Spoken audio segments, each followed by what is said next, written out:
Bama Talk by the Bama Standard. Yeah. Turn it up. Sunday night. You already know what time it is. This ain't the safe zone. This the standard. Welcome to Bama Talk. Yeah, we live on the line. Sunday night, 8 o'clock, Central Time. From Tuscaloosa to the top of the map. If it's college football, yeah, we talking that. Hot takes, no breaks, we don't backtrack. If it's real, we say it, yeah, we stand on that. Love it or hate it, we don't fall back. This is Bama Talk, where the truth stays strapped. Breaking news hit, phone start buzzing. Recruit just flipped, now the whole world rushing. 5 stars watching, portal stay spinning. If it's moving in the game, then you know we in it. From commits to D comments, coaches on watch. Hot seat talk, yeah, we calling them shots. Ain't scared of the noise, ain't ducking no smoke. If it need to be said, yeah, we say it on the show. They want sugar coated, want it all clean. We tell it straight, uncut, no screen, no script talk, no playing pretend. We speak our mind, let the comments descend. Welcome to Bama Talk, yeah, we live on the line. Sunday night, 8 o'clock, Central Time. From Tuscaloosa to the top of the map. If it's college football, yeah, we talking that. Hot takes, no breaks, we don't backtrack. If it's real, we say it, yeah, we stand on that. Love it or hate it, we don't fall back. This is Bama Talk, where the truth stays strapped. See heavy, but the whole game covered. Big 10, makes an 8 talk, yeah, we judge the numbers. Playoff dreams, rankings fake. We call out the fries, no political takes. Recruiting battles, nil talk. Who really earned it, who just learned how to talk? If your team's soft, yeah, we say that too. Ain't here for feelings, we here for truth. No filters, no favors, no narratives, no saviors. If it's wrong, we call it wrong. If it's right, we put it on. This ain't clickbait talk for views. This real football, real news. If you tired of the same old spin, then lock in. Yeah, you tuned in. This is the Bama Standard. Set the tone from the tide to the throne. This our zone every Sunday night when the lights go on. You already know what you're turning on. Say it loud, no safe takes, no playing proud. Real opinions, standing tall. If you want the truth, this the call. Yeah, this is Bama Talk, where we say what everybody think, but won't say out loud. Yeah.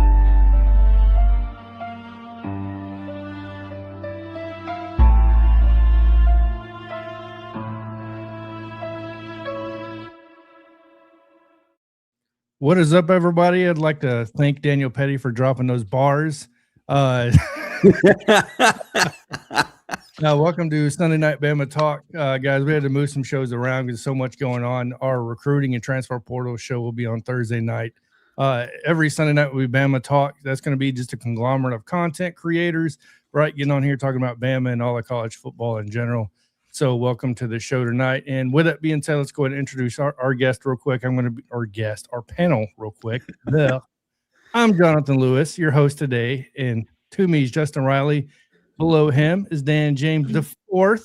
And then below me, Coach Karl Taylor. Fellas, do we got some stuff to talk about today? My goodness. So with that being said, look, there's some drama in the college football world, right? So, but we're going to start off with the not so drama, a decision actually being made, and we're talking about the 12-team playoff being announced that it is staying around for one more year. That's definitely got to be the starter here. But with that being said, appreciate everybody getting here, already leaving the comments and all that stuff. And with that, make sure you leave in the comments also any questions you have and anything you guys got to say. But first of all, roll tide. So 12-team playoffs staying for one more year, fellas. Starting off with you, Coach Karl. Good idea to stay at 12. Did you want it to 16? Do you want to go back to 4? Your take on this one more year 12-team playoff?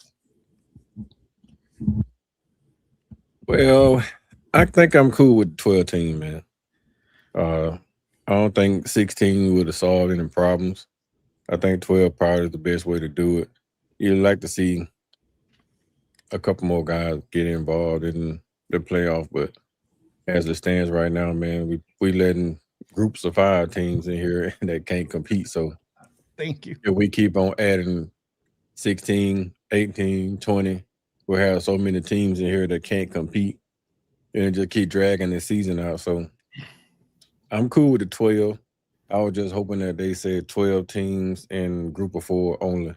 You know, we can get rid of those JMUs, the Tulanes of the world, man. That you know, you have that phenomenal, that fantastic type season, but you don't deserve to be in the college football playoffs, man, because you can't beat nobody in it. So, with that being said, maybe we should just drop it down to 10. I mean, just honestly, just say the hell with the group of 5, the most deserving team, and just put the top 10 best teams in the game, man, and just let it go, man. So that'll get rid of the 4-team buys and make the teams a 2-team buy. Top 2 seeds get a buy, and everybody else got to fight your way through it. It'll make it a little bit more better, man. But I'm cool with 12 right now, but it just got to fix the 12. Like I really didn't understand Bama getting in. I like Bama getting in. They beat Oklahoma, but you know we all said we didn't want to see them in the playoff playing the way they were playing, and we was hoping that if they got in there they would change. So they try to restructure the thing, man, and make it better. Like instead of the most deserving, let's get the most damn qualified teams that can win the damn championship and leave it like that. Agreed 1,000%. To hell with the Tulane. To hell with the JMU. If you're in a group of 5, you don't deserve a spot. Just I forgot who said it. I think it was Nick Saban that said it. You don't see, you know what I mean, AAA teams playing for a World Series, right, in the major. It don't happen. You know what I mean? So look, there's too much participation trophy. There's too much we're trying to please everybody BS. But with that being said, Dan, give me your take. Yes, 12 team is enough, and that's kind of stretching it within itself. You know, if you're going to expand on 12 teams, just get rid of the bowl games then. You know, so, I mean, it's 12 teams. You know that it shouldn't expand. You shouldn't expand on that, but you know, it's an opportunity for teams. You know. Deserving, you know, but you know, like you say, you know, no one wants to see a, you know, JMU, you know, Tulane, you know, the group of 5, especially as a automatic qualifier, you know. But you know, once again, the NCAA did something by accomplishing nothing. You know, I was waiting for somebody to mention NCAA. Yeah. Go ahead. I mean, they're gonna stand pat, sit, you know, their hands on. It's a lot I got to say about the NCAA and other topics, you know. So we'll get on with it. All right, Justin, give me your take. 12, correct amount, not enough, too many. What's your take?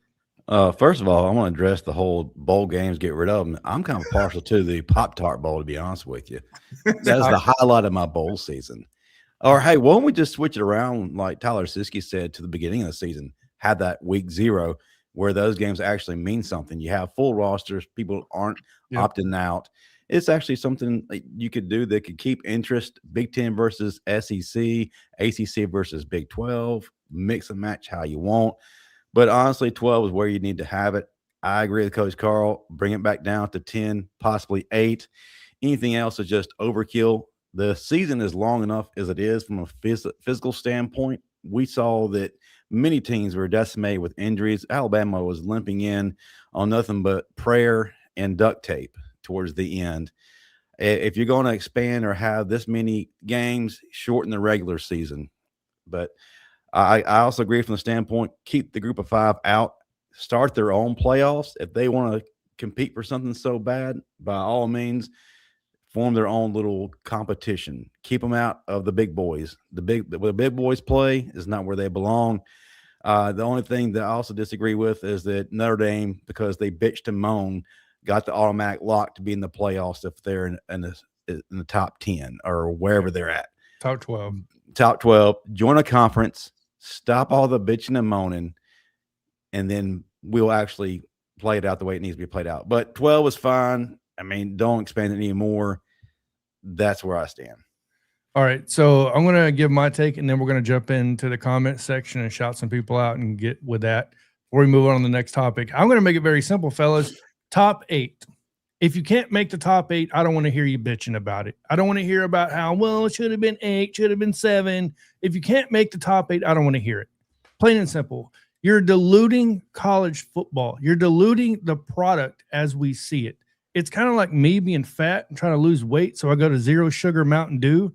It's the same concept. I'm diluting it to lose weight. I'm diluting it to appease somebody that needs to get rid of something. That's all it's doing. When you keep adding and adding and adding, I'll be honest with you. When it comes to March Madness, I'll gamble on the whole tournament. I don't start watching into the minimum the Sweet 16. Why? Because I don't want to see a 16 team get beat by 50, 60, 70 points. It's pointless in my opinion. Of course, you're going to have the once in 70 years thing happen, of course, and it's great if you see that. I'm not spending my entire lifetime watching every one of those games to say I watched one game that happened in 70 years. My personal take, I think it should go down to 8. Very simple. It makes things – and look, I hate the automatic bids. I think that should not exist. I don't care what conference you won. It's the 8 best teams. I hate the word deserving now. Deserving. You may think you deserve a lot. I think I deserve $1 million in doing what I do. It doesn't mean I'm going to earn that. Why? Because I didn't earn it. Plain and simple. Like, I don't know any other way to put it. But with that being said, let's go and jump into this comment section and check everybody out already. Jimmy Clay, Roll Tide, hit me up earlier, making sure we're going live tonight. Appreciate it. Accountability, man. Self-accountability. Hey, man, you better get it right. Jimmy Clay will let you know. Yeah, he is. He's like, you going on at 6? I'm like, nah, Jimmy, I'm going on at 8, though. Tay-Tac, Roll Tide. Yeah, the drama continues, of course. Latoya, appreciate you getting in here. Roll Tide, obviously. Let's see here. Going down here to Joe Edwards. Keep dropping them bars, Petty. We'll keep them coming, right? So, Larry, what's going on, brother? Let's see here. Moving on. Like I said, if you guys have any questions, make sure to put them in there. Keith, appreciate you getting in here. I'd assume go back to 4. Yeah, I'll be honest with you. I like 8. If I could go back to 4, I don't know. I think 4 is a little too less. I think 8 makes it to where you could have that 8C team win. And I get it. People are going to say Ohio State, whatever. Like I said, if you can't get in the top 8, that's just my personal opinion. Roll Tide, everybody. I see all those. Mimi, appreciate you getting in here. Obviously, Crimson Tide Beast, appreciate you getting in here. Here we go. I wished Hooters had a bowl. I think we can get quite creative on what we can name that one. Oh, man. Tough as nails, Tan. We're definitely going to be addressing that. Like I said, Dabo is speaking out. We're definitely going to be addressing that here. Obi Ralph Kenobi. I like that. Oh, I like that. It's a very good play on words. I'd prefer a beat down round with 32 teams. Playing now about not making the playoffs. Any thoughts? Man, you don't want my thoughts on that. I think, no, I don't want to go above 12. I didn't want to go above 4, to be completely honest with you. So anybody have any thoughts on that? Would you like to see 32 teams? No, because right now, let's be honest, guys. Teams mail in during the season certain games because they know they can, because the margin of error is a lot wider. If you have less games, the margin of error is a lot slimmer. Their give a damn is turned up. They know they have to win. Yeah. No, I agree. So, and then I'm just going to start calling you Kenobi. No, I'd rather more programs pay more money and then be more athletes. But yeah, so, I mean, it's a very, look, NCAA's got a handle on this. And me and Dan can get into this for like 3 hours, and we're not going to do that because I can't stand the NCAA. I've been voicing my opinion out against the NCAA for a very long time, right? It's a very crooked system, in my opinion, but we're not in here to get in on that, Jimmy. NCAA, it's not your fault, pal. Yeah, send some sarcasm. 5 Adams, I love basketball. The same thing, and I got to start watching more of Alabama basketball, to be honest with you. Auto Biz dilute everything. Agree, Mimi? 1,000%. Coach Al, appreciate you getting on here. Roll Tide to you. Expanded playoffs, make a few more. Yeah, bowl games mean something. Like I said, I can't completely agree with it. It's just one of those things I can go back and forth on all day. Who are starting O and D line will be that'd probably be something to discuss on the Tuesday night show with Justin, Daniel, and Marvin. Just make the regular season playoffs, lose one game and you're out. The same for everyone. Like I said, I can keep going on this forever. Last one here, Joe. What is the reason why Notre Dame is not a conference? Money. Money's got to do with all. Money is the root of all evil. Everybody giving it to them. Well, they keep all the problems. They don't have to share it with the conference. Exactly. There is no, like, they have their own NCAA rev share program now, right? So it's, don't get me wrong, it's the same amount as Alabama's and everybody else's, but their side stuff, their NIL, personal NIL stuff and all that. I mean, and then you look at the contract, who's it with, NBC or whoever it is, CBS, they have on the side with, that is astronomical. Why is it astronomical? It's kind of like the Longhorn Network when Texas had that in the Big 12, because they have their own, right? So, Right. And by the way, Notre Dame's a private school. They don't have to disclose any information pertaining to money. I don't know if anybody realizes that or not either. NIL, rev share, all that stuff, by the way, they can completely keep it tight-lipped and not let you know even how much their coach is paid.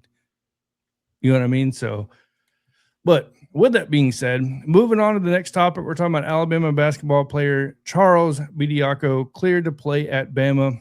Some context before I start off with Dan on this one, because I know he wants to talk about it. First of all, he played in the NBA G League. Correct me if I'm wrong, I believe 2 years. 2 going on 3 years. Last played for Bama 2022 to 2023 season, so yeah, it'd be 2 years. And he's the first player ever to sign an official NBA contract and then go back to college. That's why there's such a big fuss about it, because the Baylor kid, he never signed an official 10-day contract with an NBA team. Bediako did sign an actual NBA contract, which should, pertaining to NCAA rules, means you're voided. You can't come back to college. Well, he went and found a judge that favored to him, and that's how he got back in for 10 days, and able to play against Tennessee. So with all that being said, Dan, please give me your take on Charles Bediako getting back into Alabama and playing. Are you for it, against it? Tell me what you believe. All right. Let me take off the crimson glasses. Ooh, that's hard. Oh, snap. You know, I think about the sport in itself that we love, you know, and I don't like it. It reeks, you know, and you know, a little more detail on it. According to Alex Schiffler of Front Office Sports, the judge who ruled, you know, it's a temporary restraining order, you know, the reason Bediako is playing right now. The judge who ruled him eligible is allegedly a big Bama booster. You know, he's donated him and his wife donated well over $100,000 to the athletic department. So, but then again, you know, here comes the NCAA. You know, what are they going to do about it? Nothing. You know, Nothing. It's just I don't like it. You know, you make a decision with informed, you know, agents and people in your corner. You make an informed decision to leave the university to pursue your goal of playing at the next level. You know, I understand, you know, he's still taking class at Alabama and he wants to come and help his school, but you know, you kind of left him hanging. You know, we could have used you 2 years ago for the for the Final Four run. You know, yes. So yeah, I can't say that I like it. You know, and you know, of course we lost the game. You know, we didn't mesh well. Was it last night? Last night, yeah. I thought our whole approach to the game, we had players out, of course, you know, and but he didn't help us get over our Tennessee hump, you know. So he played a great game, you know, 13 points, you know, I think 4 or 5 rebounds. He's gonna be big, you know, if he's allowed to play in our, you know, pursuit of a title and our run. You know, we definitely have to have him. You know, but we definitely got to have better perimeter defense, better rebound, and more hustle. You know, so I think we lost the blue collar game last night. You know, we had Amari Allen, our blue collar guy, Keaton Bristow guys like that. They would be very key in a game like this. You know, we couldn't stop Sherrill. We didn't have the length to stop him. And Taylor Bowen, he might as well be 6'3". You said it. You said it, not me. know, so I think we definitely got a lot of opportunity as a team. You know, I won't get too much into it. Get out, go down this rabbit hole, but Yeah. we got to get better defense from our star player, LeBaron Fallon. There you go, Coach Taylor. Yeah. Defense, what? Yeah, exactly. Yeah. Coach Taylor, if you can hear me, give me your take on this because I have a feeling this could go somewhere. Nope, you're muted, or we can't hear you. All right, so your mic not working. You can't hear us. All right, well, we'll start off with you, Justin. Justin, give me your take on this. Well, I say if we're going to do this, let's just go all out, fellas. Let's go ahead and bring Colin Sexton and Brandon Miller back while we're at it. If we're going to win this championship with a all-star team, let's do it. Sky's the limit right now. All bets are off, according to the NCAA. Listen, I have no problem with Bediako as a player. I have a problem with the system. It's broken.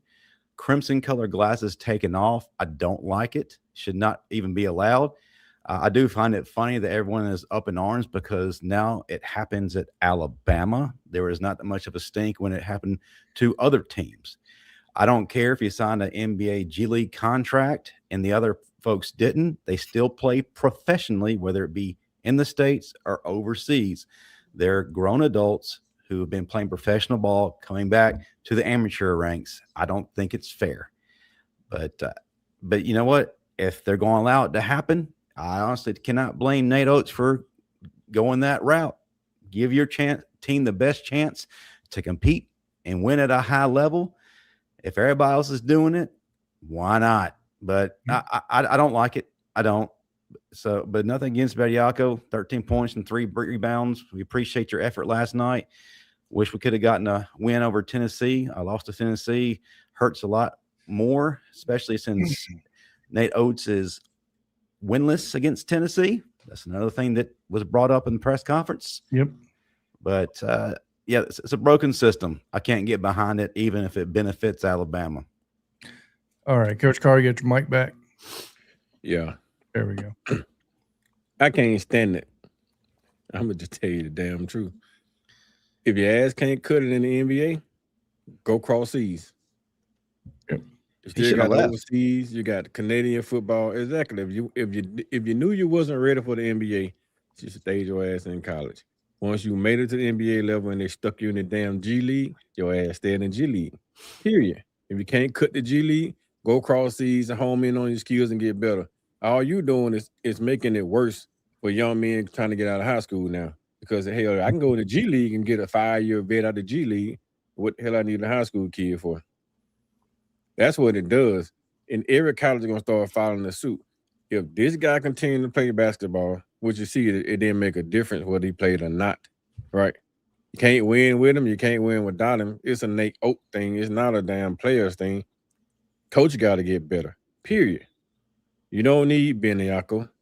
I don't even think he'll be good for a championship run, honestly, because I'm just saying, man, like if these kids are 3, 4, and 5-star kids, they're gonna take advantage of the fact that he's big and slow regardless. He can't play the perimeter, right? His footwork is not that fast. He can block a few shots underneath the goal, so he get a chance to play against somebody like Arizona. You get with Texas, some of those guys that bangs down low. Yep. And yeah, he can be a little bit of factor at that point, but who to say that he gonna be a big factor in that point? Because some of those guys gonna be first and second round draft picks in the NBA, right? They're gonna make NBA rosters. He's a G League guy that can't make an NBA roster. There you go. Stay the hell out of college, man. Go cross seas, man. A lot of folk leave college and go cross seas and make a lot of damn money. Probably make more money cross seas than he's doing in college right now. Because I'm quite sure they're not giving him a whole lot of bag to come back. Because, you know, you need us, we don't need you. So it's basically like a rent a ride type of stuff. Like, I'm going to rent this car for the weekend and take the son going back if it don't work out for me, right? Or every weekend I'm going to rent this car until my money runs out, and then I kick you to the curb. I got a question, guys. Help me if you have the answer. Please do, chat. If you're knowledgeable about how this works, please tell me. What happens when that restraining order expires? He can't. No. He can't play. No, I know that. My question is, what happens to Alabama regarding the games he did play? Are they going to make them if they forfeit? win those games and they deem him ineligible, then they have to forfeit those games. Oh, really? Yeah. So I mean, so that's my question. Loss. Well, we lost. So is that even worth the gamble in the long run? Say he gets to play 10 or 15 games, then all of a sudden it expires and he has to sit down, and we go undefeated or lose maybe 1 or 2 games. All that stuff is voided, like it never happened. No, like it's not.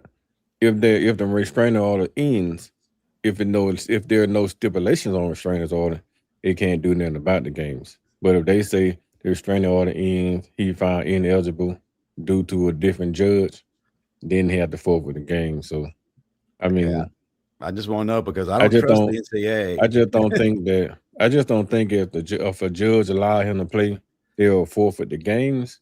But I just don't understand why a judge allow them to play anyway. Because now you got Mark Sears talking about coming back. You gonna have other guys from around the league, man, and some of those guys in the G League can really play, can really play, right? Now you come back 3-4 years in the NBA with all that experience, man, to come back and then some of those guys that can really play dominate college basketball and they get with teams and take teams over the hump. Like, why would you allow that to happen, knowing the talent that Duke had in the last 5 or 6 damn years? Some of those guys in the G League, right? And the Duke allowed to let those guys come back. Or Duke say, we don't need you, and they go to Kentucky. Just imagine. Like, it can be different, man.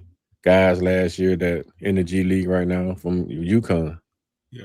Coach Karl could rake up.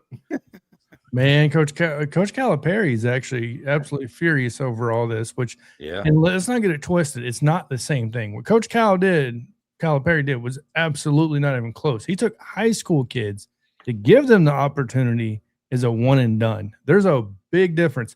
And don't get it twisted. Of course, there's a lot of overseas players coming over, and I have no problem with the overseas players that are from overseas coming over here and playing, because that's part of just what it is, right? So there's plenty of players that come from wherever they come from, Germany, right? Wherever that's where they're from. And then they come to the States, they get a college education in the States, they play basketball in the States. Why? Because the NBA is more prominent, right? So that's kind of what it is.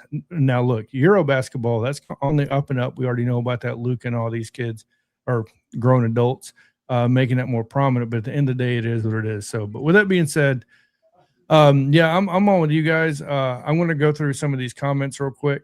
And let's see here. Just make the regular season playoffs. Oh, okay, sorry. I went back a little too far. No, that comment said, what is the G League? G League no. We're gonna get development league. Yeah, the G League is nothing but a development league for the NBA, right? It's just like a AAA and AA for the and single A, by the way, for the baseball. So, Coach Al, what are in T-Town? No physicality up front on football team, and no physicality up front with their big men about. We haven't been able to rebound all year. I don't know who's been paying. Come on now, we haven't been in the rebound since down there high in the Oaks. Okay, yeah, you're right. Well, I mean, to be fair, Herb Jones could rebound, but Herb Jones, John Petty, that was a great. Yeah, they was rebounders, but not elite. They would get 6 or 7 rebounders. We have double-digit rebounder, a consistent double-digit rebounder. What since he been there? Let's just be real. And all the guys he recruit is shoot. It's finesse ball, Coach Karl. Come on now. Yeah, that's what fills and that's the same right. That's the same reason why they hired the boy. That damn finesse ball. Finesse football, finesse basketball. Here, they're gonna have finesse baseball coming soon, finesse softball, finesse hockey, finesse damn kickball. Like everything gonna be all fancy and finesse. We're gonna be the softest damn SEC teams in the nation. Jimmy Clay's happy for women who, they're actually on a roll right now. Well, they lost to, correct me if I'm wrong, Jimmy. They lost to Tennessee a couple of days ago. They actually got beat pretty bad. They won tonight. They did win tonight. So yeah. The basketball, girl basketball is booming. I like watching them more than I like watching the boys because we know the girls gonna play, right? They play with heart. The guys just go out there and just shoot. And this basketball team It's only going to go for LeBaron Farnborn. Yeah. He's a ball. Bama softball starts February 5th. Yeah, I'm definitely going to be attending a couple of those. If you don't stop moving the comments, Justin, I swear. So, yeah, G League is minor league for the NBA. Coach, I appreciate you getting on here. I can't remember if I said that or not. Zach, appreciate you getting on here as well. Yeah, exactly. So, and this is all just a circle, right? So Louisville has the G League. Yeah, and look, the difference is that's one thing I wanted to address is this is the only player that signed an actual NBA contract that is playing in the NCAA, right? That there's a big difference there. So from a legal standpoint, I'll just leave it at that. So Trevor Nor Analytics. So, and yes, getting back to yours, Justin, finesse rowing team. I don't know how you would get away from that. There's it's elite though, man. Like the teams are elite, right? They just soft as hell. And Bediako had a 2-way contract. That's why it's a big issue, man. Like there's G leaguers in the G League that don't have contracts. 2-way contract. He actually had a 2-way contract, meaning he was actually signed to an NBA team, which he could be playing NBA ball right now.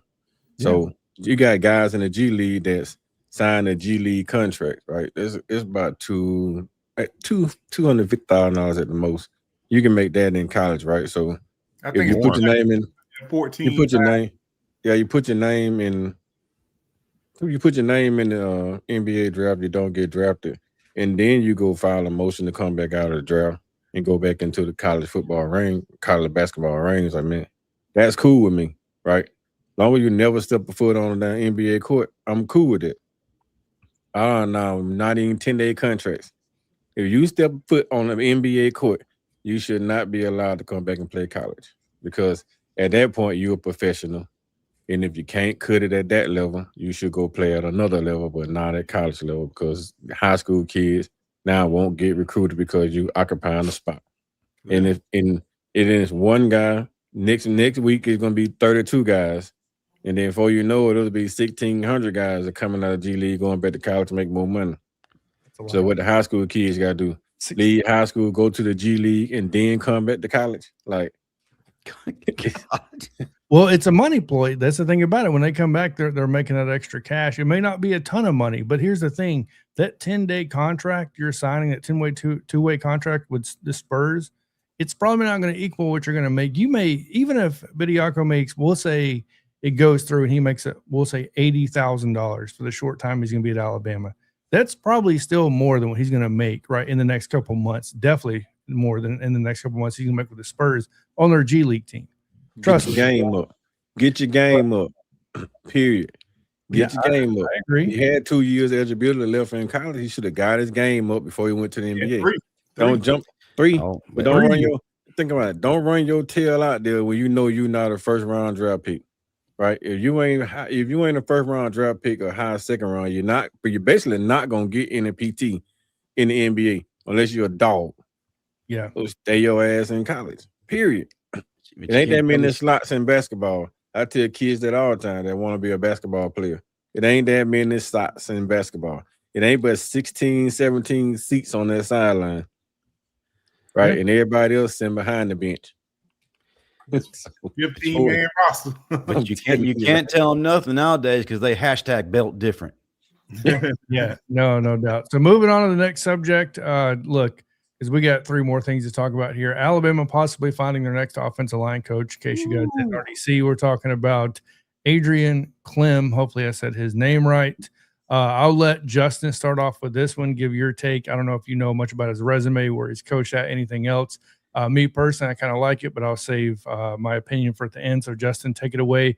Our possibly new offensive line coach that we're definitely, it seems like we're pursuing, according to Pete Nakos, Adrian Klemm.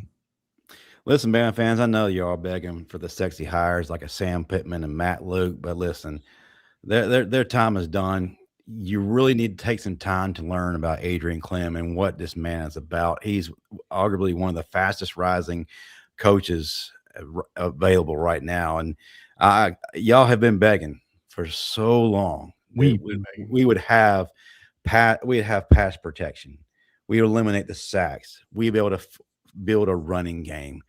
This is the man who can do all that.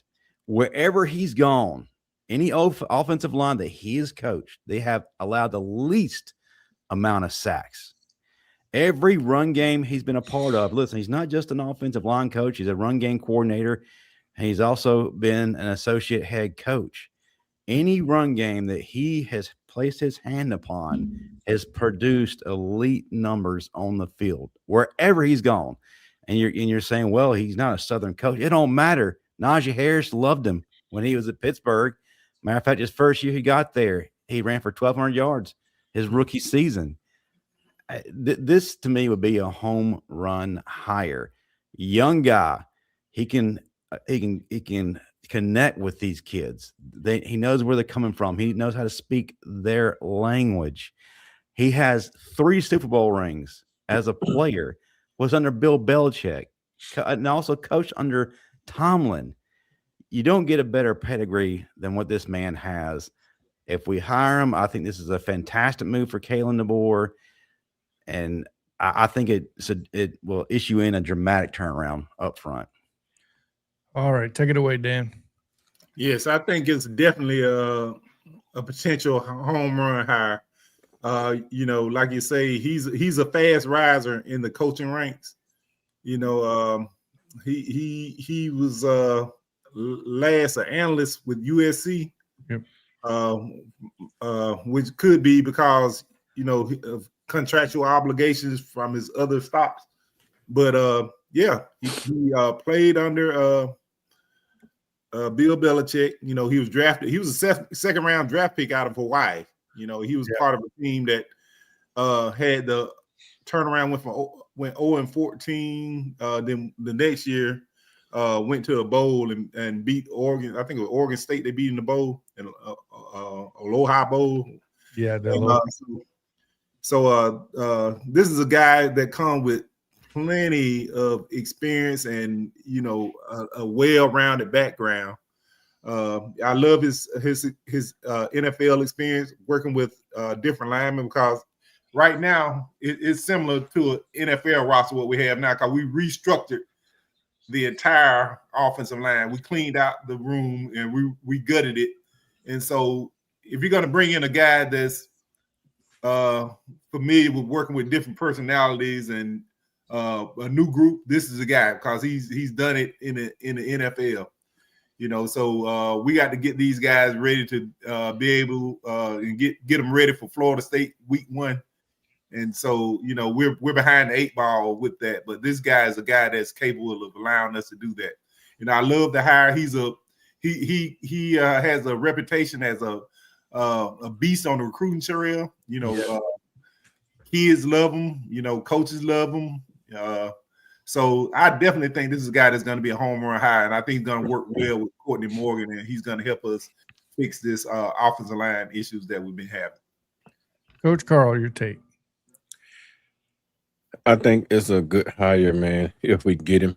Honestly, like Dan just said, man, we need somebody that can connect to the youth, right? Somebody that can motivate the young guys, some guy that guys trust. And with this guy's pedigree, the kids are easy to gravitate to him. They can buy into what he's preaching, right? And kind of like Coach Al just posted what I was going to say. Got to find somebody with alternate ego, man, to rhyme Grubbs. Like, you can't just – this guy will actually sit there and say, hey, man, no, we're not going to drop back 7 times the game and pass the ball. My guys ain't built like that. We're going to have to go forward, right? So you get a guy like this, he's going to demand going forward. And the play caller will have to predicate on how he feel, right? He'll tell you if we have a passing offensive line or we got more structured run game type of offensive line, or we can build both. So he's one of those guys that gonna want to run the ball first and create dominance up front. He want his offensive line to be tough-minded and dominant. He wants you nasty, and you can't be nasty going backwards, right? I ain't never seen too many nasty people going backwards. Like, the best part about these trucks, like they be talking about these Ford trucks and these Chevy trucks, is that they have a whole lot of towing power, right? They're good at going forward. You never hear people talking about anything going in reverse. Anything you talk about going in reverse, I never seen a commercial saying anything about we we go back or faster. we better going in reverse. Like I have never seen a commercial, I have never seen an advertisement or anything that brags about going in reverse. Everybody brags about going forward, even doing life. You don't want to go backwards to what you've done in the past. You want to go forward from what you're doing. So this guy is one of the guys that love to go forward. So if we can get this guy, if this guy comes in right now, we'll have an offensive line coach that love to go forward. You go backwards when you have to, but he wanted to go forward. He wanted to be able to pound the ball, move the ball up and down the field, whether it is running the ball 12, 13 times and pass it twice, or we run the ball 6 and pass 6, or we pass 7 and run 5. He's one of those guys that want to go forward. And I love these type of guys, man. So if we can land a guy like this, it'll be a home run hire. But like I said earlier, man, in our group text, I don't care who they hire. As long as they hire somebody who knows how to coach, knows how to relate to kids, and don't mind pushing grubs to run the damn football. There you go. Period. So my take on this is very simple. I don't believe anything is great until I see it, because you have to, number one, want to work with the staff you're in. How well do you gel, right? Just because you may be a Sam Pittman, just because you may be a Kyle Flood or Matt Luke or even an Adrian Klemm, doesn't mean you're going to work well, right? So, and the reason why actually he was at USC, basically not on as a full-time coach, is because of the health issues he had at New England. He said he wasn't sure if he could go through a full season as a full-time coach. Well, he got the green light, according to, I think, as of late of last year, so around November of last year, got the green light that his health is okay. The health thing has got to be brought up to a certain extent. And there's a couple of valid points that I saw in the comments we'll bring up here in a minute, and it's going to be, do you hire somebody as a second offensive line coach? I think that has to be taken into consideration, because this guy has had health issues where he was completely pulled off the staff and taken to the side. That was at New England, right? So I believe it was Brock on here. I'll bring this up and address this now. I heard Adrian struggled at New England. Is that true? No, not necessarily, because when he got to New England, he was only there for a little bit before he had to be removed from the staff because of health issues. He had to be sidelined for a little bit. So I definitely won't pin that against him. That's the main thing, because, of course, the coaches and the players have one thing in common for sure, is you have to be available, right? The best ability is availability. Even as a coach, if you can't be there to coach, you don't do us a whole lot of good, right? So I definitely want to make sure that he's 100% ready to go. And, of course, nobody wants to see anybody in bad health. I really hope that he is good to go to get back online, because this is going to be a tall task. This is not like you're coming into an offensive line room that's already built, established, has continuity together. No, all your experienced guys have no experience together, right? And then your younger guys have seen very limited experience outside of Michael Carroll. Maybe you can make the argument for Sanders, who's had limited playing time this year for sure. But other than that, I don't know, right? I'm not going to know what to take from this. Does he have the resume on paper? If I look at the paper, hell yeah, he's a home run hire. Absolutely. But if I remove the paper, remove the glasses, and go, what else does he bring? He brings tangibles. He brings recruiting. When he was at SMU, talking about recruiting, this dude's probably he's going to be one of the best recruiters in the country. He was already that. So, I mean, he brings that element, but he also brings the health element, right? So we got to make sure that's also a thing on the up and up. So if we can get him, this is an if, because we haven't signed him yet, him with Derek Nix, I think we're on the right track. And my next question to the panel, and whoever wants to answer this can answer, is going to be this. Should we stop at getting rid of Coach Cap, and do we move on and try to get other positions? Should we be getting rid of other coaches? I know this is something that people don't like talking about, but we don't care. Is there other elements we should be replacing? To anybody that wants to answer this question. Well, I would say no. You wouldn't replace anybody else? No, I would add. Like, I wouldn't replace nobody else. I would add on too, right? I would go out and get me another running back coach. I would get me another defensive line coach, because you don't want to get rid of your recruiters, right? So okay. I got instead of find elite recruiters, just go and add on to it. So you can get your offensive line. You got to get your offensive line coach right. Then you get him to bring in somebody that he can bring as an assistant, a really good, offensive line recruiter. Bring him in as assistant. Then you can add on another assistant on the, Coach G, and then add up another assistant on the Freddie. But you want personality type coaches. Coaches are not afraid to say, "Hey, coach, that ain't gonna work right there, bro." Like, no, we got to do something else. We got to bring them in because to get rid of the elite recruiters, you still probably gonna end up having problems with the new coaches because they might bring in a new guy, not so to say a Bo Davis or somebody like that or D-line coach, right? Or you don't bring in the right guy. You don't give Josh Chapman opportunity to be D-line coach, right? They already doing good jobs for you in recruiting, so you bring on another guy who can't recruit the South. Yeah, we gotta have somebody. If you're gonna get rid of a coach, you better get a coach that can recruit running backs, right? You better get a coach that can recruit the South and defensive tackles. If you can't do that, you might as well just add on another position, add on another spot, defensive line analyst or something like that. And then if the line ain't going right, then you can probably just say, we're going to just move on for this, we're going to move on for that, or we'll demote you into a lead recruiter for D-line, and then this guy here be doing all the subs and play caller, right? Something like that. But we getting rid of all our elite. I mean, Cap had to go, right? So we can't get rid of nobody if they leave, and I would just bring on somebody that can help them, man. Honestly.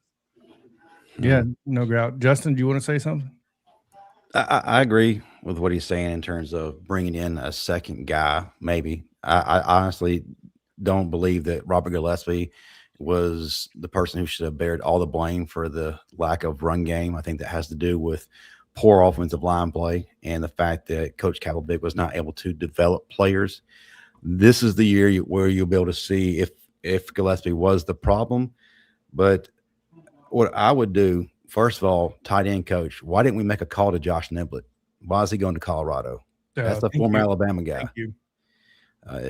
On the offensive line, if you're going to hire that second coach, DJ Fluker is interested right now in getting into coaching. Or look at Will Friend. He has a resume. He has built up lines and offenses wherever he's been. Defensive side of the ball, bring a second guy. Go get Nick Gentry, who would love to be back at Alabama. This is a guy who can recruit too. He can motivate a room. If I was forced to push anyone out, Ryan Grubb. This year, it just wasn't it, man. It seemed like he caused more problems than he did productivity. And from what I understand, the players didn't exactly have the best relationships with him. The parents weren't too fond of him either. He's got to show us something this year. But if I was forced to move anyone out, it'd be him. And I'd make a call to Joe Brady. There you go. So Dan, go ahead. Well, let me hop on this Ryan Grubb because it's hot. Listen, man. Seattle is about to play for a Super Bowl. Be playing in the Super Bowl. Say what? After Ryan Grubb, man. let me tell you. There's no way. I'd be paying 2 running back coaches. Let's just be honest. We talk about, a production business. I'm a be the bad cop here. I don't think, and I'm not going at Coach Gillespie. I like him. I like him too. Played against him in high school.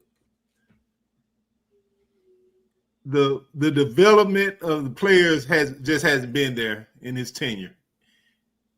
All of definitely not most of the running backs have regressed under him. I'm gonna just be honest about it, and so we talk about Coach Cap. But honestly, Caden Proctor got a little better. He did develop, but every running back seemed to have regressed under Coach Gillespie. And that's something that, I can't go, overlook. We moved guys out. We did everything. We put it on the players and everything, but some things we have to put on coaches as well. And for whatever reason it is, I'm not saying he's not a great coach. He's an excellent recruiter and everything, but it's not working. And that's something that we got to take a look at. Can I say something, Dan? I'm just gonna be frank with it. Name me a 1,000-yard rusher that Gillespie has developed outside of Brian Robinson. That's the last one we've had, folks. Why would you keep? I get what Coach Karl Taylor is saying.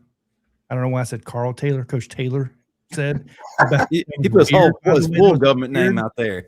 Make sure you got the right Coach Taylor. Yeah, there we go. Right, Coach Taylor. So I get what you're saying from the recruiting standpoint. As we follow recruiting a lot, I don't give a damn anymore. If he's not working out, get rid of him. If he doesn't work, get rid of him. If Ryan Grubb goes to Seattle, gets fired, the offense turns around. Now they're in the Super Bowl. This is 2 years in a row, though, our offense has hit the midway point and then declined dramatically, by the way. Under Jalen Milroe, looked great the first half of the season, declined dramatically the second half of the season. Same thing this year. Ty Simpson, I think, is a better player than what was shown this year. I'll be honest with you. Mm-hmm. I don't think we played him to the best of his abilities. I don't think we played Jalen Milroe to the best of his abilities last year either, by the way. Right. I think at the end of the day, Nick Sheridan was too young of a coach. And I think Ryan Grubb maybe came in using an old philosophy that they were using with Washington, thinking they had Michael Penix maybe and Dylan Johnson as a running back, which, by the way, is a absolute stud of a running back. And then just passing this off like it was just going to work at Alabama without doing any homework. And at the end of the day, it's just like Clinton Dick said, right? It's production over potential. Well, Robert Gillespie, it's time to shut up or move on. Right? Is it not? It's production over potential. Your production is not there. So why would they keep you around? Coach Cap, production over potential. It wasn't there. Why would you fire him, but not the running back coach when you're seeing similar results? It doesn't make sense to me. Other than it was a ploy to do nothing but save your ass at the end of the day so you get a little bit less heat on your back, referring to Coach Kalen DeBoer. That's all it was. And he knew he couldn't do that to Robert Gillespie. Why? Because he wasn't there. He wasn't the guy that hired him. He did hire Coach Cap, though. That's the thing about it. They're going to be tippy-toeing around these Saban guys, it seems like, in my opinion, versus the players, right? So the players have no problem getting rid of them. It's the coaches that seem to be the thing. It's the coaches of the Saban players and coaching staff that seem to say stuff on social media. Am I wrong? No. So, I mean, at some point, something's got to be said. I think Coach DeBoer has made some great hires at the same time. I think Jason Jones is a great addition to this staff, right? I think there's been great guys coming in. But at the end of the day, if you're not bringing what's supposed to be brought, why are you there? And I'm not saying to produce a 2,000-yard back. All I'm saying is to establish some sort of run game, right? And I get it. We haven't had the best offensive line. But damn it, we haven't had a running back since Brian Robinson. But I'll say, like, what I'm saying, John, is this, man. I get that, right? But who bringing in the running backs? Every running back we brought in, Gillespie brought him in. So if you're gonna have him as a running back recruit, keep him on as a lead recruiter for running backs. I wouldn't fire him as just and get rid of him. I would keep him as a running back recruit and then hire a running back coach. Bring him as a recruiter. Bring somebody in to develop, right? Okay. It's the NIL, it's the NIL margin, man. Have recruiters, have coaches, right? You got elite recruiters. He's an elite recruiter. Just have him just damn pay his ass down. We're recording Morgan be an elite recruiter. A coach to develop. Same thing with Freddie. Same thing with anybody who's not producing. Turn their ass into elite recruiters. Hey, you go take your asses out there and find the recruits, and then we'll get somebody that can. If we're going to keep doing this, man, why don't we just go to the NFL model and just bring in guys from the NFL that's proven that they can damn train in the NFL and bring them back to college, and man, just let them develop and send it and ship these guys off. Because we keep going after college coaches who don't know how to develop guys for the NFL. What the hell are we doing? Hey, we might as well just go get high school guys. Do you know what? Okay, speaking on that, do you know? Go ahead, Mr. Dan. Hang on. Before you go, Dan, I just want to make one quick point. Why I like Jason Jones so much and why he's going to be so effective at recruiting. Do you know why, Coach Taylor? It's because we sent him to an NFL camp this past year in Virginia, right, at the Commanders camp, to talk to scouts, to talk to people on what they look for, right? He's the first one to be done that way. Why are we waiting? Anyways, go ahead, Dan. Let me tell you, man. You know, I've been an Alabama football fan a long time, man. Let me tell you, you know, the running back position will take care of itself with or without Gillespie. I'm gonna say it. Ooh, Yeah, spiciness. Listen, we've always had dude. We had dude before Gillespie. We'll continue to have dude without Gillespie. We have monsters before Gillespie. Yeah, we had monsters. Man, listen. You know, Shula. You know, we had Shaw. We had some guys, man. But see, we ain't got those shooter coaches no more though. Yeah, right now, Gillespie is one of the top recruiters out there, man, for running backs. Like he got an eye for running backs. Who we gonna bring in with that type of eye? Unless you bringing in somebody from the NFL, like you bring in somebody from Detroit, like Detroit running back coach. Now you bring a guy in like that. Recruits gonna be like, okay, I'm going. Running back, like, okay, I'm going to Bama. I see what this guy doing. You get somebody out of Seattle right now that has a fantastic running game, right? Get somebody out of some one of those analysts out of San Francisco, right? Recruits gonna flock to those guys, but you go get another college coach, man. They're gonna be like, I agree with that. Another guy going out of Bama, right? That I agree with. And look, Ohio State did it best with Matt Patricia. When they brought him in, I was like, this was an absolute home run move. That was putting your balls on the table move. Like, in other words, we don't need you. We will move on from what we left. We know they lost Jim Knowles, right? So obviously going to Penn State as a defense coordinator. And what do they do? They do what, I mean, I hate to say it because I don't like regressing back to Nick Saban, but at the time, for the most part of his career at Alabama, not towards the end, in my opinion, for the most part, you wouldn't see much fall off because he was always on the up and up, and he was always one step ahead of finding the next guy. He always had the connections to find the next guy. That doesn't seem to be the case, and I agree with you 1,000%, Coach Taylor. I would definitely target NFL guys at this point over the college guys. But will they calm down? And let's just be honest, John. In Nick Saban later years, he was interviewing coaches to come to Bama, and the coach was saying that, how long are you planning on being here? Yeah. He had to give those coaches different numbers. I'm gonna be here 3 years, I'm gonna be here 4 years. If he didn't commit to a number of years, those guys with those elite coaches wasn't coming. Right. That's why he was falling off on the coaching round, because those guys wasn't coming because they wanted him to commit to them for the length of their contracts. Plus, he couldn't do it because it's the age, man. Like you that old, man. You can't tell nobody. I guarantee him be around him 5 years. Hell, you can walk out the door and croak tomorrow. You can't guarantee that. So, Lord, he was. I'm just being real, man. Like, you just be honest. Like, he woke up one morning, had kids at the house. Miss Terry came and told him, I don't know what we're doing this for, and basically, boom, it was over with, right? What if he had brought in Ryan Grove the first year? He didn't want to come in the first year because of Nick Saban wouldn't commit, right? What if he could have brought in somebody for NFL module? They were like, you got to commit to me, coach. And then he go home, kids, I'm like, man, just give me, I need $1 million, I need $2 million. And he was like, oh, fuck it, I'm going to just quit. And then I promised these 5 coaches I just brought in to be here 3 years. I can't. They got to try to ride out for the next 3.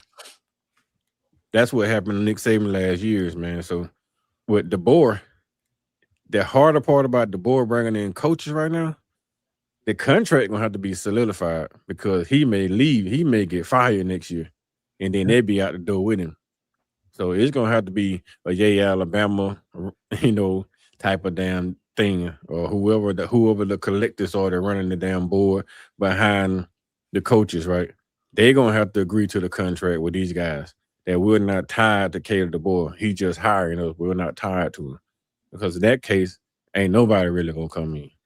No doubt. So in my last point on this subject before we move on is we already said Robert Gillespie.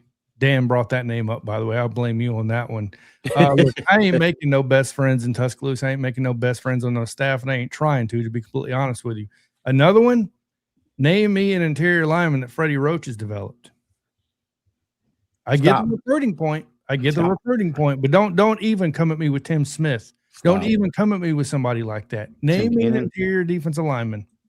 Tim Keenan? No, You said Are you Tennessee. He serious? got Tim What do you Keenan. mean? A superior first round lineman that Freddie Roach has developed.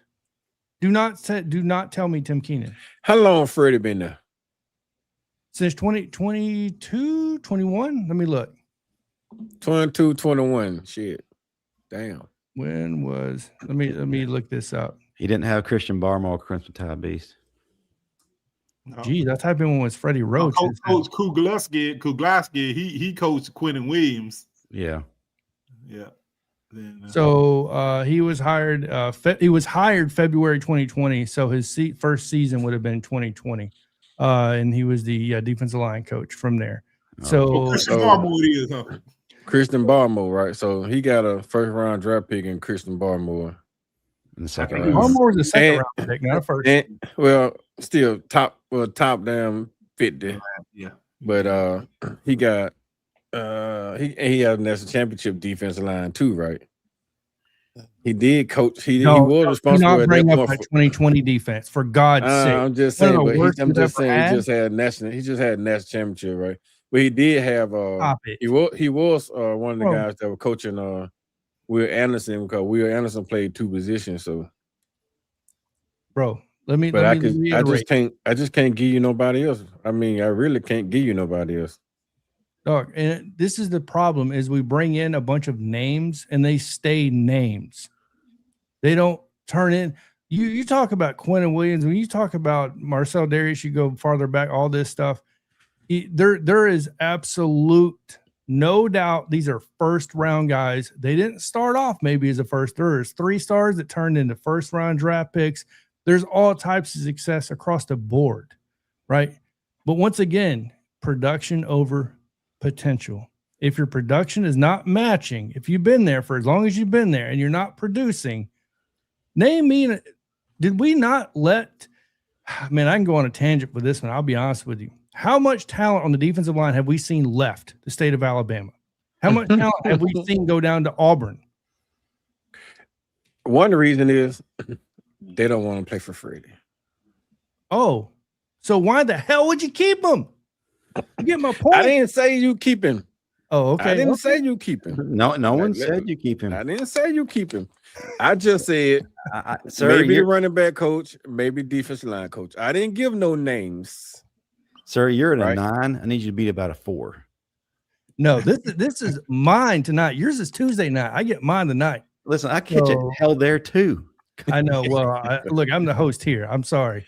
I Yeah, didn't call no name. Is Bo Davis available? No, Bo Davis ain't available. Why? Because he's too busy on the bus slapping kids around like he should be. We can go to Oklahoma. We got our own in Oklahoma. I'm gonna tell y'all right now. None of these former Saban coaches are coming back. I know that much, right? And I'm not talking about y'all. I'm talking about the people who are in the chat, who are on social media. I want some Sorry, of the NFL dream guys. team assistant coaches are not coming back. If anything, right now, this staff or this regime at Alabama is trying to get away from the Nick Saban era. They're trying to forge Why their everybody own. else Don't is you doing it, don't you playing say it that fair. loud, Justin? Don't you say that loud, Justin? I didn't say I liked it. I'm just saying is that they're trying to move into the future. They're not bringing back these former Saban coaches. Yeah, and here's the thing, like, and like you hear people on here now, like, who would you hire as a defensive line coach? I can go on a tangent about that one because we said the same thing. People were saying the same thing about the offensive line coach with Cap. You know what I mean? Like, it goes on and on. If something's not working, you don't keep it the same. I don't care. You gotta take risk to get a reward. If you're gonna keep being crap and you're gonna produce, I'm not saying these guys are just producing crap, but if it continues to happen, wouldn't you take a risk on somebody else to give you the crap at worst case scenario? Like, if it's already there? Yeah, if you have a backbone. But and look, I have nothing against. Look, like I said, I'll never be at a dinner with anybody ever. But like, you know what I mean? So hopefully, if anybody ever sees it, they don't take it personal. But because I'm just a fan, giving my opinion. But at the end of the day, we wish and hope these guys up here come to Alabama, and then people think, no, we're gonna get the bottom feeders. We got a line in the middle, right? That's where Adrian Klemm came in, because everybody was like Sam Pittman, Matt Luke, all this stuff, and I'm like, those guys aren't coming to Bama. No. And if they do, it would be outstanding, but they're probably not coming, right? So the reality is, you got to aim for the middle too. So Brandon Jones would be one, but I don't know. And yeah, I definitely agree here. Sorry, but we need someone that is aggressive and is driven. Yes, I totally agree, and has proven something. But either way, moving on to the next subject. Go ahead. What about oh boy, what's his name from Cleveland? One that's training Miles Garrett right now. What's his name? Jaquir or something? I don't know what Jaquir C's or something like that. He's not making a whole lot of money right now. Like we can drop him a cool $1.25 and get him. We can use some of Dan's money. Yeah, I know, right? From his, no money, just from his own I think we can drop. I think we could drop a cool $1.25 and get him. I think he's making about $700,000 or so a year. Yeah, he just got hired last year. This year, Miles Garrett become the damn all-time leading sack getter in football this year, right? In history. So it's obvious that guy can develop talent, and I haven't seen anything, no news that he's gonna get a contract renewal because Kevin Stefanski brought him in, so he may be on his way out of the door. So if you're gonna move on, let's move on to a guy that got Miles Garrett down 23.5 sacks. Yeah, even though he's a super freak, like we don't have no Miles Garrett on our team, but hell, if we can get 5 and 5 and 5 and 5 out of people and just get a total of 23 sacks, that's better than we had in the last few years. If we can damn develop a nose, shit, that'll be better than something we had in a year. Hell, we got a competent damn offensive line coach. Mimi said she would come in for. Then you get a competent damn defensive line coach. We'll have something we have something we hadn't had in years. Yeah, Lance Hunter. Yeah, Dallas Warmack. I would give him a call. Hey, we have a guy that that don't tell kids that you can't play, and then when they get on the field, they start showing their ass out, and then they transfer and get big money. So with that being said, moving on to our last subject, we got another one we were supposed to do, but we'll save that one for next week. Our very last one is going to be Dabo Swinney flapping those gums, but I may agree with him on this. I'm not going to lie. Dabo Swinney accusing Ole Miss and Pete Golding specifically and their GM specifically as well, tampering with linebacker Luke Farrelly, who was, look, this dude wasn't just committed to Clemson. This dude just wasn't signed with Clemson. This dude was in class at 8 a.m. receiving text messages from Pete Golding talking about literally, what's your buyout? That's not paraphrasing. Look, that is exact quote. What's your buyout? If that's not tampering, I don't know what is, but my God, give me your take, Justin. I'll start with you on this one. This is some wild business right here. Yeah. And by the way, Ole Miss, who wants to complain back to this, weren't they tampering? I don't know. I'm not going to leave it at that. We'll just leave it with Dabo and Ole Miss. Well, actually, that's how we got Dan over here from the Final Whistle. Tampering. We were tampering. Again, it's just like the Bediako situation. Why all of a sudden is it a problem now when Ole Miss is doing it? Literally every school is tampering, and Lane Kiffin is the first person who's going to sit here and call someone else out for tampering. Well, he's been doing it since he could breathe. First breath he takes in the morning, he's tampering somewhere. If it's not a football player, it's a co-ed. That's just the way it is. But I think that, first of all, there are no rules. There are no regulations. There is nothing to say what's tampering or what kind of repercussions are going to come from doing it. There are no rules. That's the problem. We can't sit here and complain and whine and groan when there is nothing to be done about it.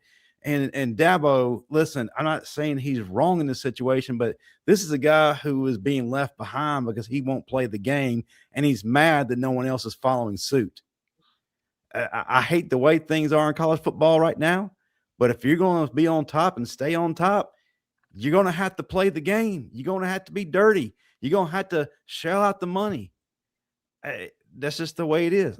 Again, I hate it. None of it's right. None of it. Going back to the Bediako thing, it's all upside down. It's stupid. But at the end of the day, in probably about 2 weeks, we're going to forget this conversation was ever had. And Dan, since you're next, what's the correlation between Bediako and the NCAA? Anyways, Dan, I'll get your neck. I'll get your take. All right. You know, and poor Dabo, man, because Dabo been telling y'all that he would never use the transfer portal. Then when he does, he gets bit by it. Now he got to go and tell his boots to see. This is why we don't do this. You know what I'm saying? But listen, man. Is it illegal what Ole Miss was doing? We don't know because nobody's enforcing it. There's no rule. It's definitely unethical. But who cares? The NCAA doesn't care. So No. We got to have some kind of regulations, man. I mean, when is it gonna stop? People don't have no morals. Right. They had an opportunity recently with Michigan to take a stand, draw a line in the sand, and they did nothing. Right. Nothing. Absolutely. You know what they did, Justin? They went in the room, got in the closet, closed the door, and hid from the damn kidnapper.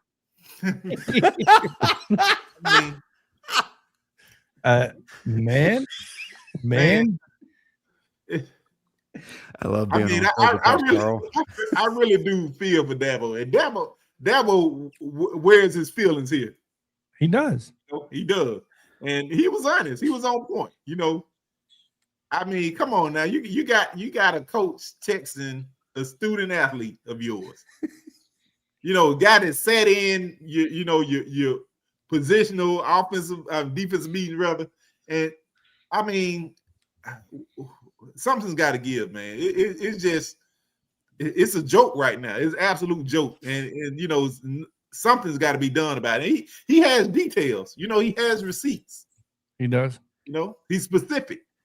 So why is the NCAA allowing this to happen? I can tell you why. They have no backbone. There's nothing there. The legality of it, the amount of money they got to spend to correct it. The NCAA doesn't want to spend money. The NCAA is about what? Say it louder. They let Lane Kiffin FaceTime his former players and was giving out paycheck amounts to get them pissed off enough to leave Ole Miss and come to LSU. Yeah, bro. This it's getting wilder. Don't do Lane like that. I'm going to do him like that. Lane is a stand-up guy, man. I bet he is. I'm telling you, Lane is probably the best. Lane is the most stand-up guy I ever known.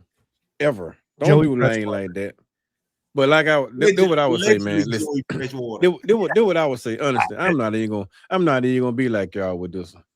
I'm gonna take it to a different area. Let's try it. Dabo.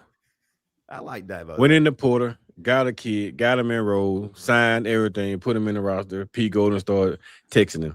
You know what Dabo should have did? He should have acted like the angry husband and went down to Ole Miss and Pete Golden. just went ahead and molly hopping. I'm just being honest. Like, go molly hopping, man. At some point, somebody gonna have to stand up and fight, because you don't stand up and fight, this crap gonna continue. You're gonna have a 5-star quarterback that just came in your school, had a phenomenal season, led the nation in everything, and you're gonna have Pete Golden, Lane Kiffin, and other coaches texting this kid like, "Hey, go ahead, jump in the portal." And they already doing that, bro. They've been doing that. They've been doing that. So at what point the NCAA is not gonna do nothing? So these coaches better stand up and fight for their damn schools, man, because you don't stand up and fight for your program, and then y'all come up with some type of bargaining and stop this shit from happening. It's gonna continue to happen, in the war with money, gonna continue to winning. So at some point, you're gonna have to stand up and fight for what's right. Dabo is fighting right now. He's swinging punches right now. He just ain't go to that Ole Miss and swing them. I've been all on this campus, damn protesting on the campus. Like, I have so much stuff going on down in Mississippi. You can't do too much in Mississippi because we know what all happens in Mississippi now. We can remember Mississippi burnings and all that. So you can't be down there doing too much, but you can go in the daytime and just cut down food in Mississippi, right? Get Lane Kiffin to come with you. They don't like him anyway, so he'll take all the heat and all the distraction, and then you can steal a few players while you're doing it. Because you gotta give these guys the same damn thing that they giving you. If you ain't turning, if you keep turning the cheeks, people gonna keep slapping the hell out you. See how big my hand is? You turn your damn cheek to me, I'm gonna keep slapping the hell out you. At what point are you gonna fight back? Like, it's all that turn of the cheek crap gonna have to just go away, and we're gonna start fighting back. It don't make sense for everybody to be down stealing folk players, approaching folk rosters, and doing all this behind the back stuff. NCAA ain't gonna do nothing about it. Come up with some type of solution. Go get you a damn lawyer. Right? Go get you a damn lawyer and start suing colleges for coming and calling your roster. Hey, if you can't beat them, damn, sue them. Some way, it'll stop. They start taking that damn money and go get that $25 million, or get half of your $20 million for your damn NIL money. Sue them for $10 million. Your lawyer gonna win because it's illegal to be approaching folk damn students out of their school. So your lawyer gonna win. It's all type of damn laws out there against it. It's just the NCAA is not going down, stand up and do shit, because every time they say something, they get sued, and they more worried about damn their retirement money than they are anything. Oh yeah, I'm ready. Let's ride. Yeah, the thing about it is, what's good to have police if the police are just going to sit at the station and not do nothing? That's all the NCAA is doing right now. They're supposed to be the police, but all they're doing is sitting on their hands, watching and laughing. They the chief of police. They don't have no police. They just the chief. If they hire some damn cops, then maybe they'll stop them. Maybe they'll stop all this criminal activity. They damn stealing, because all it is robbery, and we already know stealing is against the damn law. They broken that man's house and trying to steal that man damn goods. Get them players his goods. Well, either way, look, here's what I can tell you. I don't look at this point. If you tamper with a kid that hasn't been in class or hasn't moved his family to the location, I may not have such a big deal with it. But the fact is, the kid's in class in Clemson, signed the contract. And then, of course, what Dabo said is like, look, basically 1 year, $1 million is what Pete Golden offered them, or the GM offered them. And then when he basically thought he wouldn't get him at that, he said, we'll double it, 2 year, $2 million, whatever that may look like. I don't know the exact numbers. But the fact is this, I'm kind of Justin. I'm with pretty much everybody on the board of if they're going to allow it, you might as well do it, because if nobody's going to stop it, why would you stop doing it, right? So if a grocery store is going to open itself up, all the employees are going to leave, and they're begging to be loitered. Go loiter the damn store. You know what I mean? So like at this point, this is exactly what's going on. Like, I'm sorry, but as much as everybody wants to talk about morals and everything else, morals don't win you national championships right now. No, because at the end of the day, it's going to lose you players. Yep, you sell your soul now. But in all fairness, John, you gotta look at it, man. Dabo been playing the game the right way for the longest. Right way for the longest. And when he finally go in there and dip his hand in the damn pool to try to get a few players, then they coming down steal them. Well, of course. Like, shit. That's why he didn't want to go in there, because he knew he had the money to compete with these folks. Weakness. That's weakness, dog. When you're the last one to the party, that's weakness. See, now, dip my hand in the pool, and now my toy gets taken away. Yeah, because you were late to the party. You don't know how to break the rules the right way anymore. He ain't got no money. It's like he don't have the money like everybody else. That's why he was down. That's why he was doing the Dabo, the Dabo amount. Like, he would wait till all the damn transfer guys going, and he'll go get the best of the guys he can afford. He went in there and tried to get one, and then they steal him. I'm mad right now. If I'm damn Dabo Swinney, Dabo need to bring the damn Alabama out of him. That son going from Pelham, Alabama. He got some country redneck in him. He should go on down there and get his money back. Lisa. He's gonna be Samuel. He's gonna go Samuel Jackson. Don't go to Oxford. It won't be pretty. Oh, Brensky, what's going on, brother? I saw Brensky's in here. But yeah. Look, here's the thing. Pete Golden ain't built like that though. Pete Golden is an analyst. He ain't built for that fight. Pete Golden got that lumberjack stash. I don't know. He may bring. He ain't built for that war. Pete Golden is not built like that. He's gonna get his perm messed up. Going to get snatched off his head. He ain't. Exactly. He ain't not gonna risk his perm. Yeah, no, he ain't built for that. He'll try to hire somebody as a bodyguard, but he ain't built for that Dabo type of business. He gonna run. Do nothing. Dabo's late to the party. Dabo's soft. There's a reason why he's on Alabama. Damn. I'm sorry, Dabo. I'm trying to stand up for you, man, because you're a Bama kid. But these guys don't like it. So I like Dabo. I never had anything against I him. don't mind Dabo. I don't have anything personal against nobody. It's just And Dabo will break the Pumas off and go. subjective opinion. I mean, Marvin may have something to say. Dabo is an Alabama guy, and Pete Golden right here trying to rob us. And we don't get down like that. We got to stand up and fight for it. And I've seen what you put in the comment, Keith Holcomb, but you can have that yourself, brother. You're on your own with that one. Well, I didn't see that one. Sorry, I've been too involved in the discussion here. He made a comment after we said we were going. Mimi said, "Let's go and fight," and I said, "Let's go and ready to ride." He made a comment. He can keep that one. Oh man! So, but either way, you ain't got to show it. But I'm just saying, he can keep that. I will say this though, I do agree with the way Dabo goes about things. Right, he's doing it the right way, in my opinion. He has a moral compass, in my opinion. Yeah, he does. For the most part. Don't get me wrong. Dabo's made mistakes in the past. We won't dig into that because he's done some things wrong. It's just, Dabo's kind of that guy that he wants you to look this way while he's doing something over here. It's already been proven in the past. So I got to go back. It's just 4 or 5 years ago. You'll figure out what I'm talking about. It's all over the place. So let's not act like he's a saint either. So, and look, none of these guys are saints because to get to the top, you got to step on some throats.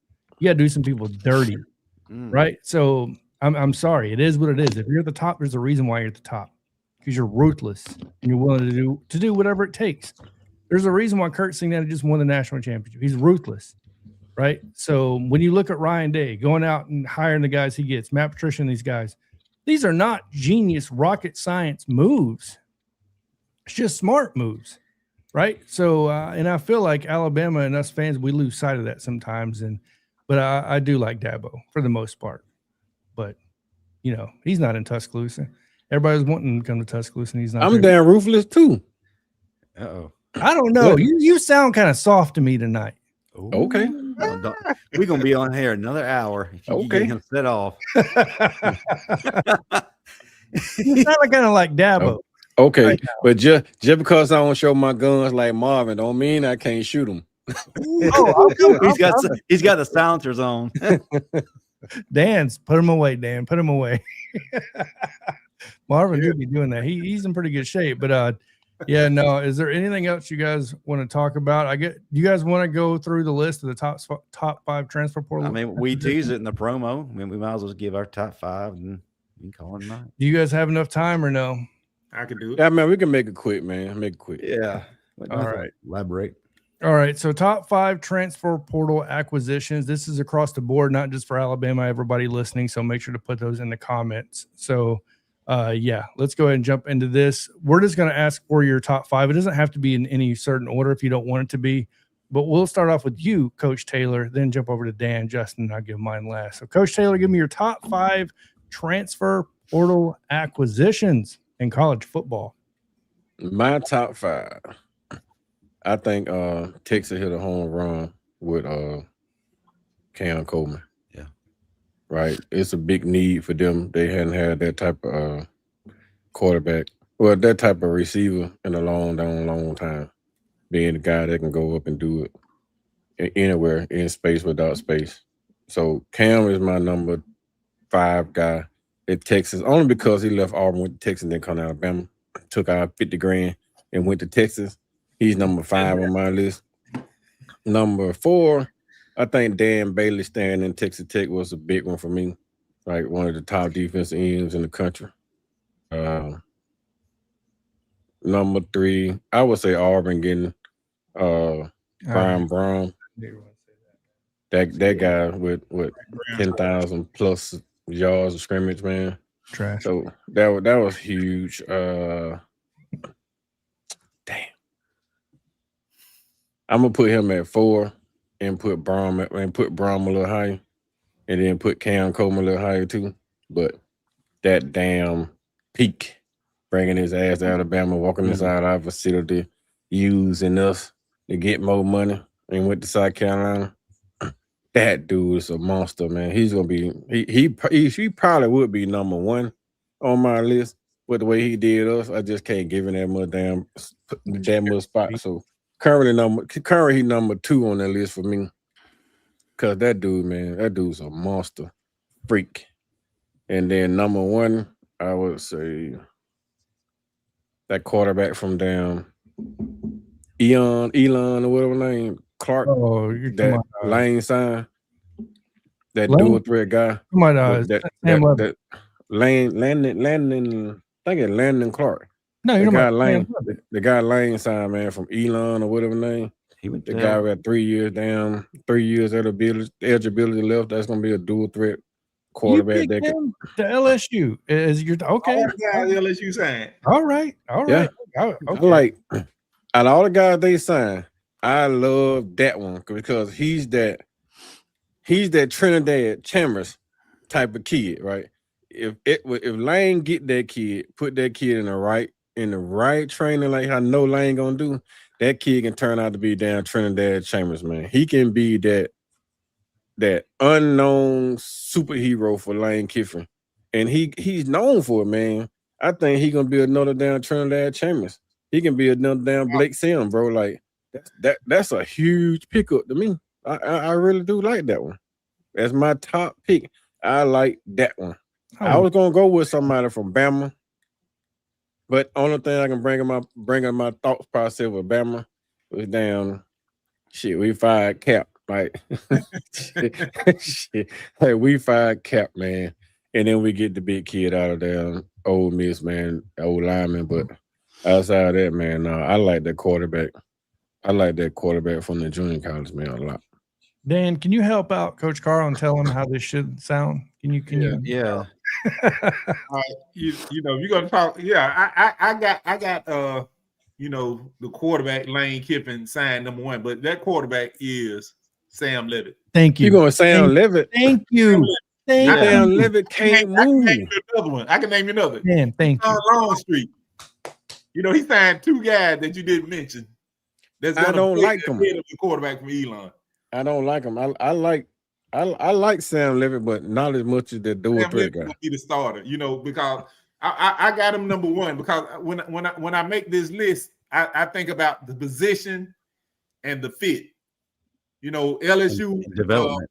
When Lane got there, you know, the quarterback situation, it was atrocious. They didn't know what they were gonna do. You know, they lost Michael Van Buren, so they didn't have a quarterback, and he put together a nice quarterback room, outstanding quarterback room. You know, that the most important position on the field, he addressed it, and he got the number 1 quarterback. I think number 1 overall player is the number 1 overall player at the portal. He's number 1 player, yeah. Then number 2, you got a guy to protect them in Jordan Seaton. Yeah. Number 1 offensive tackle out of the portal. Yeah, but I just don't. I don't see Seaton being that good. Yeah, to me, that's a possibility. You know, that's why we play the game. Number 3, cooking. Lane is killing it, man. Lane killing it. You got the edge. You know, arguably the top edge. You address that position. Yeah. You know, you got Prince Will Umiam that he stole from Ole Miss. You know, from his rival, going out the door. And as well, you know, he addressed the position really well because they also got Jordan Ross, who Alabama was taking a look at. So trying to pay to get in, right? Yeah.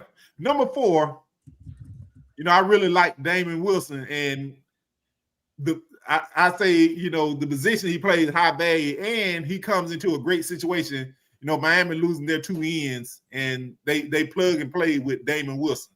When you lose Bain and Messidor, and you can replace him with a guy of the caliber of Damon Wilson, that's huge for them. Number 5 is the job that Texas did at the running back position. With Hollywood Smothers tampered with us. Tampering. Brown. Tampering. Commit and sign up for college too. You hurt my feelings, damn. That's my top 5, guy. That's a good one, Dan. I can't lie to you. It's a good one, but you gotta think about the fact that Sam was number 1 guy, but he injury prone. You already had your say. So what's gonna happen? You got insurance policy in Houston on Longstreet, former 5-star quarterback. Bro. All right, Justin, give me your top 5. We got some things to say, I'm sure, when I'm done with my top 5. Oh, you have plenty to say tonight. I do. You went on one of those Marvin Constant rants. That was a trademark, by the way. You owe us some money. Anyway, Number 5. I hate that we didn't grab him, but Jacarius Pete. It's hard to argue that. He goes to South Carolina, where South Carolina has had a huge problem on the offensive line. For the past 3 to 4 seasons, they have given up 40-plus sacks. You can't do that, especially with a quarterback that they have who can possibly be in the first round draft pick next season. You got to protect him. So they go and get the top offensive lineman in the portal. No one has said this, but Lane got an athlete, got a dude in the portal from Florida, Eugene Wilson III. Didn't do a whole lot at Florida. Why? Because he didn't have a quarterback that could get him the ball. They didn't know how to utilize him. He comes to a situation where you got an innovator of offense who's going to maximize his abilities, and he's going to have an actual quarterback. 3, mirrors what Dan said, Prince Will Umameleyan.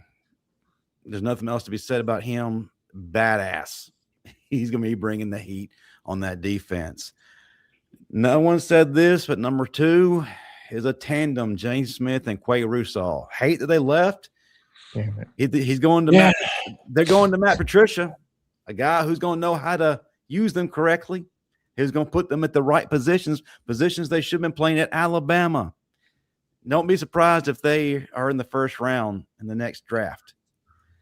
And then I got to go Dan's guy, Sam Levitt. I love what Lane Kiffin has done with every quarterback that he's placed his hands on, dating back to Blake Sims. He's a quarterback whisperer at Ole Miss. He took an unknown Matt Corral, turned him into a great quarterback. Then moved on, didn't skip a beat with Jackson Dart. I have full faith that he'll be able to do the same with Sam Levitt. And Sam Levitt was having a good year this past season until he got hurt. But those are my top 5. Is he going to bounce back from an injury? That's the question.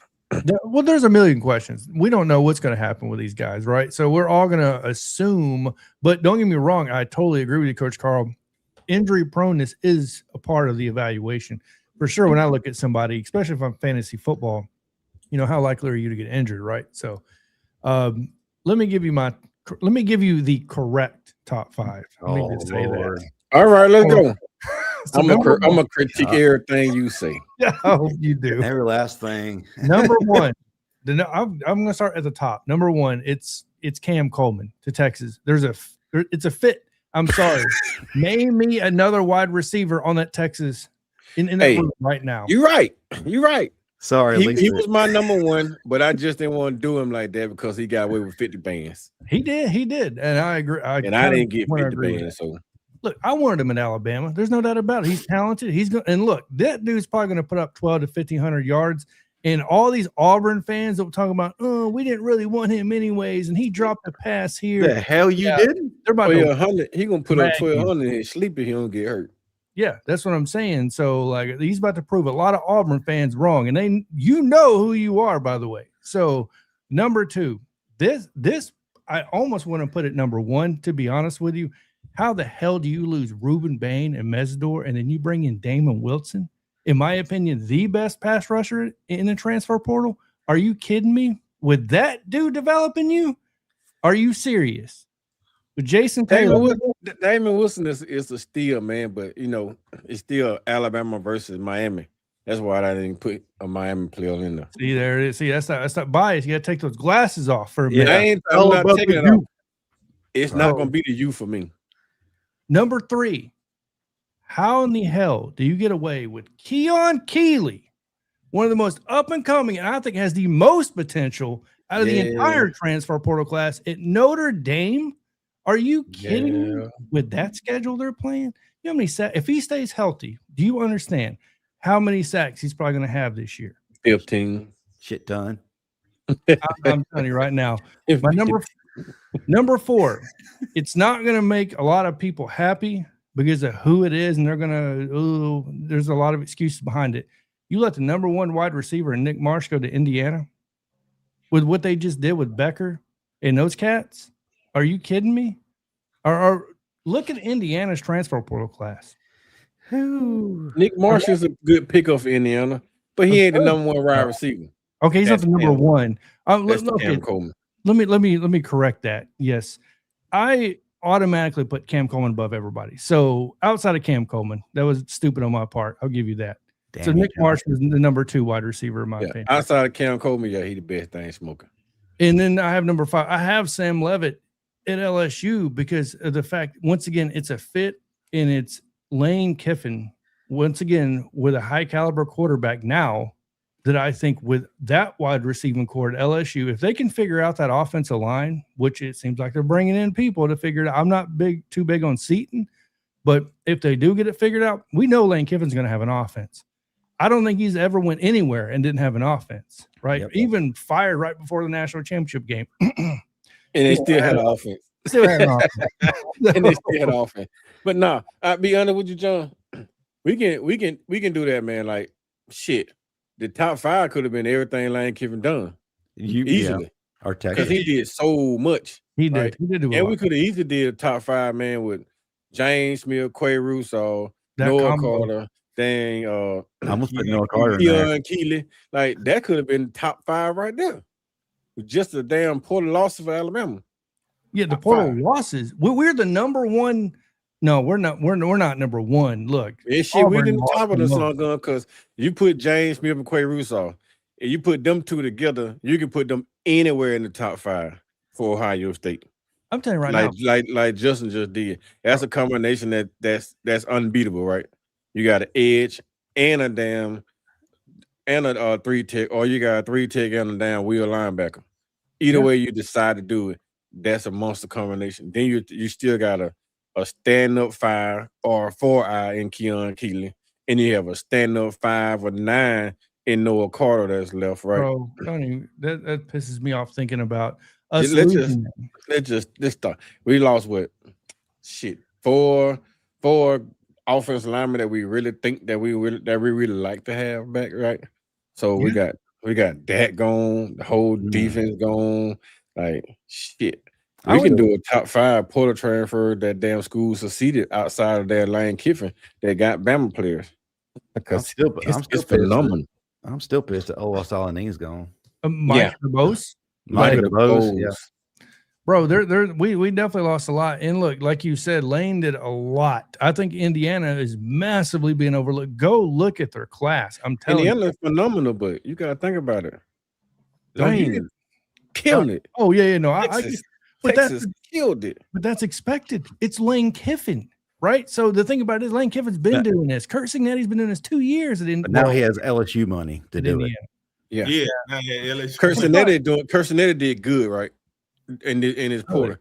But this porter, he got some key pieces that That's he can the thing use is that gonna fit with him, right? I think he hit more in the high school recruiting landscape than he did in the transfer portal this year. I think by him winning that championship and making it to the championship game, he had 5 guys commit in one damn one damn all-star game in high school, right? Not to mention the other guys that committed. So he got like 9 or 10 guys from the damn 2 all-star games that committed with him. Yeah, he hit big, but Lane is killing it. Lane and Sark is killing the transfer portal, and they still bringing people out of the transfer portal. Sark did good with Cam Coleman. There's one thing I'm not doing. Look, Lane Kiffin is great. I think Lane Kiffin has been put on a pedestal way too high, in my opinion. Would I like to see Lane Kiffin come to Alabama? Yeah, right. So yeah, but here's the thing: Kurt Signetti has been coaching how long in Indiana, and he has a ring with Indiana. Indiana, and now he did that with 0 stars and 3 stars, and now he's going to have a pick of the litter because he won a championship. Yeah, he won a championship. But the question is this, man: he done achieved the maximum at down Indiana. Yeah. Last year, he got those guys. Those guys got in the playoff. They got beat. Right? They came back with a whole nother hunger. That hunger is not going to be there. Them 30-year-old guys are all leaving. Right? You can't have that 30-year-old roster again. Well, they got tenure now, and their 401k got built up. NCAA rolling over, dog. They coming in for 9 seasons. Hey, they ain't going no damn 9 seasons. They already blocked that. Miami has to do with the 8th season. He can always be Miami. He had 4 knee surgeries and 2 ankle surgeries, some shit. That's why he was there 14 years. But they getting rid of all them folks in Indiana. Indiana grown men got to go. They got to go. But Trinidad Chambers can't come back. And Every Trinidad was the president, right? He the president of your ass. Your ass is getting out of here. You got to go. Go and get TJ Finley. Indiana gonna be damn. They may be 40 years old next year, but they're gonna have 40-year-old men that damn just came to college their first year. But they ain't gonna be no 6 and 7, 8 and 9 year damn seniors. And their asses are old. That's why they won. And they old. Damn, TJ Finley's so damn old. He's calling those new recruits Thundercats, and he's driving around a couple of Supreme to collect. Supreme. Man, I would make a quote from training day, but I'm not doing that. All right, let's jump into these questions real quick. We'll TJ Finley started playing football when they only had 3 channels. Yeah. All right. Personally, did good, but he didn't hit his peak. Those guys are not gonna be hungry. Those old guys gonna be out of there, John. So he bringing in some more guys that's gonna come in and want to play hard, but they ain't gonna have that hunger like those other guys had. We're gonna see the kids he's bringing in. You don't think they're gonna be as hungry? They ain't gonna be as hungry as those guys. I don't know. I'm telling you right now, Coach Taylor. One thing I learned about Cincinnati: don't tell him he can't do something. His eyeballs are wild, bro. Nobody wants to. I told him he ain't gonna damn do it. So let's see him do it. All right, he ain't gonna do it. Kurt, you're not gonna do it. We're gonna move on to these questions. What we're gonna do is we're gonna assign somebody a question. I'm gonna do it a new way today. All right. So with this first one, Dan, I want you to answer this one. I don't know that even Pittman fits the style of lineman that this system uses. I don't know too much about offensive line and the style. Would you agree? Or actually, Coach Karl, you need to answer this one. You're more the coach on this. No, one, Karl. Sam Pittman don't fit this scheme. This scheme is a drop back, passive type of blocking scheme. They do a whole lot of attempt to pin and pull in the run game. They like to play stretch. So Sam Pittman is a downhill slasher. He like combo drives. He like blocking. He like duos and those type of concept. A whole lot of drive blocking. He like to open up lanes inside the A and B gap. These guys want to run B gap or run A gap, but they run the A gap from a damn stretch mentality, trying to stretch the field and cut back A gap. So he wouldn't fit their scheme. And besides, I don't want nobody old anyway. Like, you don't need old coaches trying to come in here and coach these guys. These guys come from different mentalities. You need somebody inside the NIL era, or somebody that's adjusted to the NIL era, or somebody that can relate to the kids and know the damn music. So it's a lot of stuff you got to be able to do when you're playing around with these kids. His age. Yeah, they don't want no damn granddaddy coaching them. Like they call you damn old school. Hell, I'm in my 40s and they call me old school in the high school. So they don't want no grandpas, right? They don't want grandpa coaching. They want somebody that they can look up to as a father figure, like old school type, but they don't want no grandpa. All right. Dan, you want to take this one? And Coach Al, appreciate it. Any O-line coach that's hired and can make an impact, emphasis has to have a pedigree to challenge Grubb's approach to game planning. Your take on this? I 100% agree. Somebody had to be like, "Oh, Grubb, what are you doing?" We got to have guys, like when Coach Saban ripped Lane Kiffin, run the ball. You got to have a coach that's willing to do that. So yes, you got to have somebody got to have a pair on the sideline. We said that the other night on our video, John. Concrete, not just a pair. He got to have some concrete. We already addressed this question, so y'all think any other coaching changes happen? So we'll move on from that one. Justin, what is a new O-line coach and all these new pieces when our incompetent OC is in charge of the lineman rotation? Cap was the scapegoat. In other words, do you think Coach Cap was the What the hell? Man, that's a tricky question. I like it though. Can you go back to what you were saying when you were breaking it down? Your version? My version? Okay, look at it this way. Was Coach Cap fired as the scapegoat, or is the real issue the OC? OC. I think I don't say he's a scapegoat. I think he's part of the problem because from a developmental standpoint, nothing ever changed. Things actually got worse. So he had to go, but the big problem, like I said earlier, is Ryan Grubb. There you go. I'll tell you like this, Justin. Coach Cap had to leave because he's a little too old to be trying to hang with these young bucks. Can't move like that. These young guys need somebody that's going to actually show them what they're doing. Like, you just can't tell these guys that, hey, I need you to do this. They want you to get out there a long time and walk them through it. And if you can't really get in the trenches and walk them through it, they're really not going to pay attention to you. And then the fact that he's laid back, soft, Ryan Grove overshadowed him a lot. You need somebody who the OC is not going to overshadow. Like, well, I understand they didn't have tough.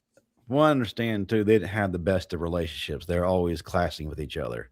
Yeah, because Ryan Grove overshadowed him. Like, you do what I tell you to do. I don't do what you say. And the O-line coach, yeah, you do what the offensive coordinator say, but I play who the hell I want to play.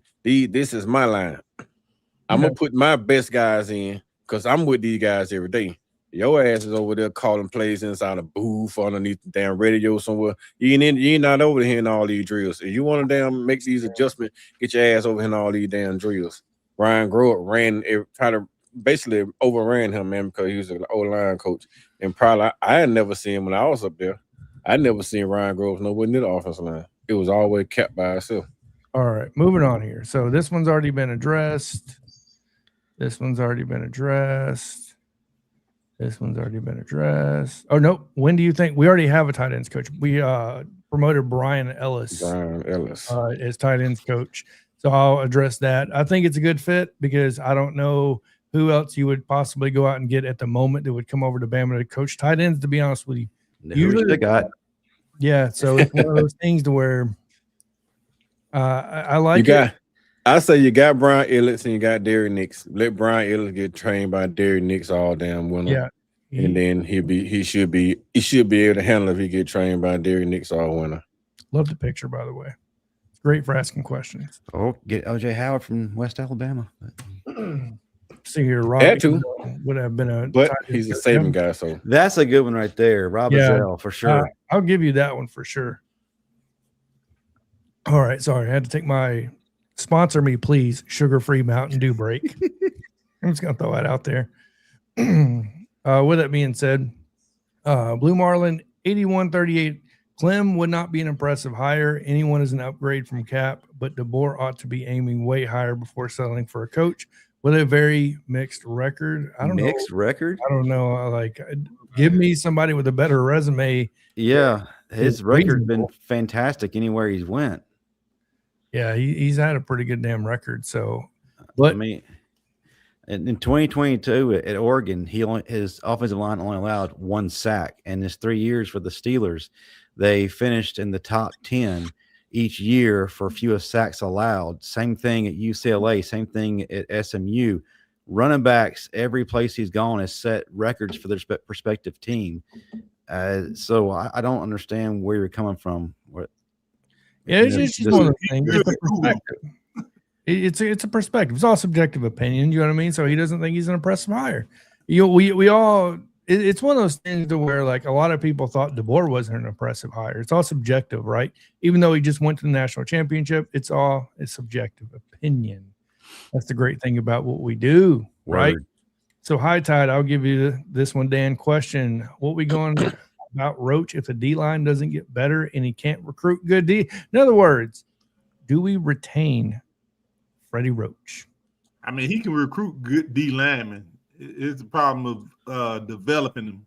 Ooh, and this year, I would say had probably been his most successful year.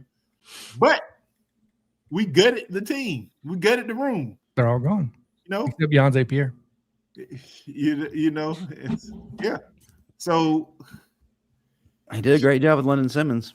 Yeah, did a great job with London Simmons. You know, but no. Let's get that right. London Simmons just a hungry freak. Right. He didn't really do a great job with him because you can see that. Honestly, man, like, you can see a lot of time the defensive line was out of place. They did a little too much cross face and nobody controlled the gap right. Then nobody was gap integrity.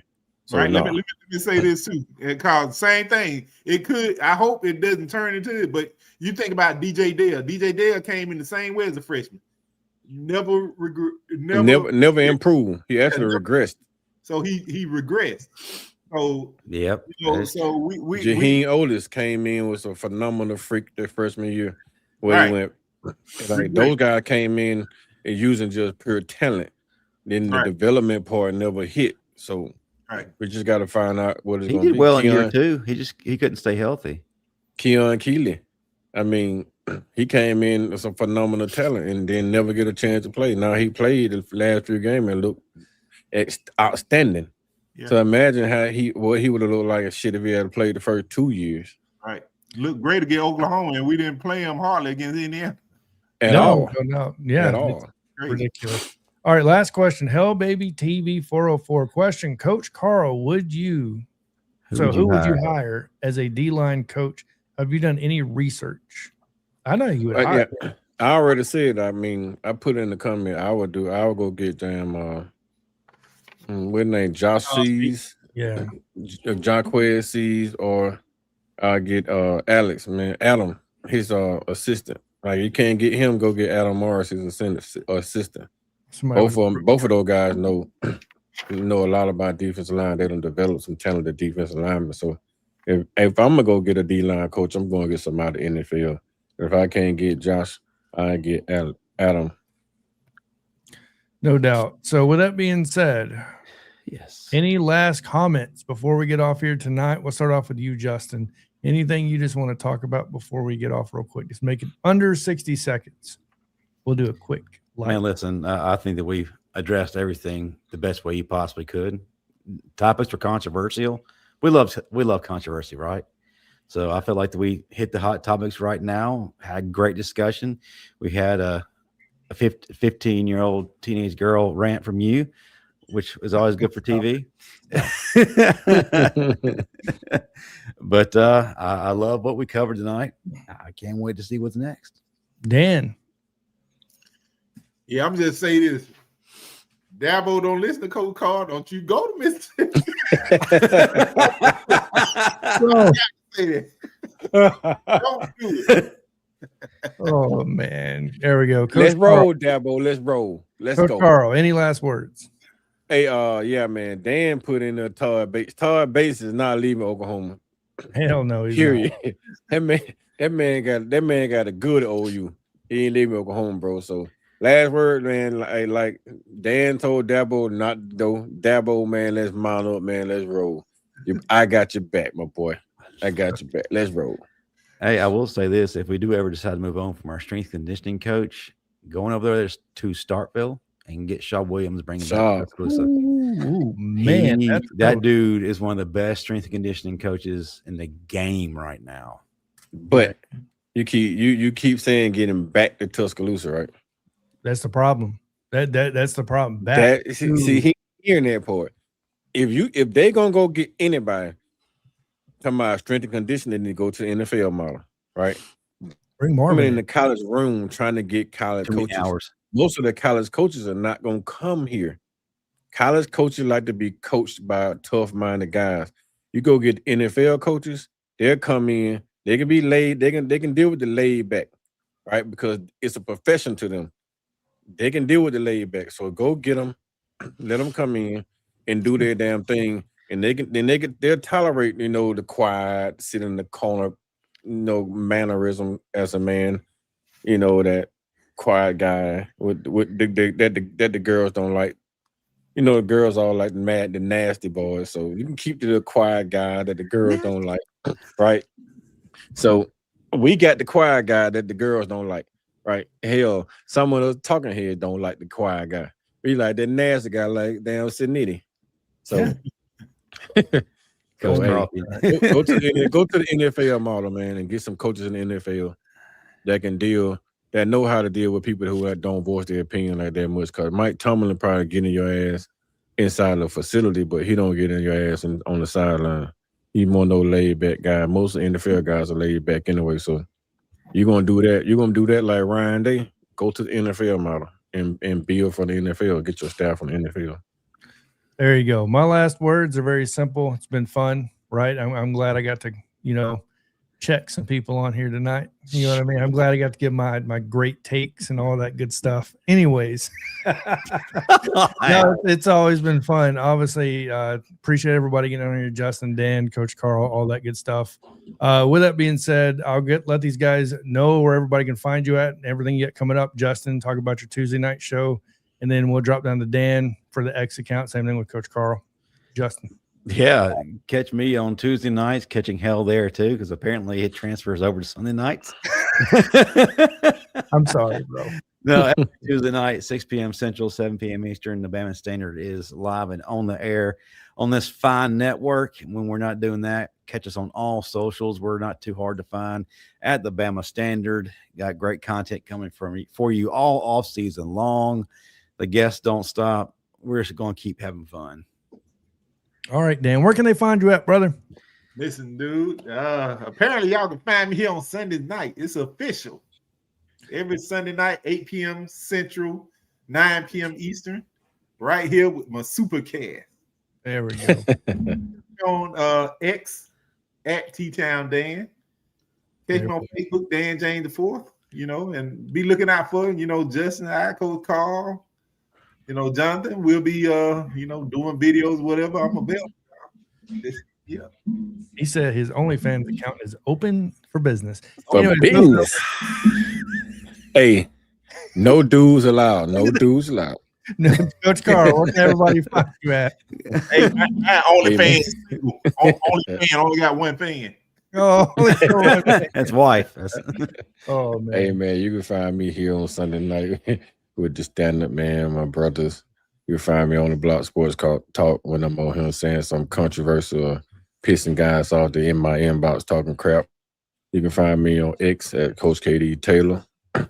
And you can find me in a few days when Dabo comes scoop me up in Oxford, standing outside the athletic facility, about to give Pete the business, right? So you can find me on X at JLewis, LEWIS 85. So all that stuff will be in the description below. Obviously, you'll find me here on Sunday nights, 8 p.m.